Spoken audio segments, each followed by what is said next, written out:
Inside Action. Thank you so much guys for tuning in. I'm here to update you of what's going to happen on House of Zwide from the 11th to the 13th of June 2025 on Wednesday.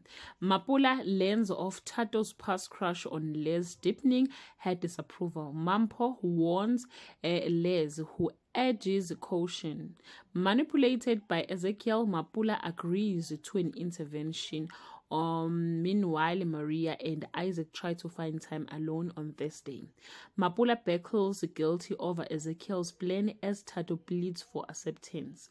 She criticizes Mampo, sparking Maria's defense. Sandile ends praise but worries about cost on Friday. Ezekiel pressures Mapula to act. Warning inaction means complicity. Fearing rejection but bound by faith, she agrees. She visits the collective and apologizes to Les, who accepts, though she stays cautious.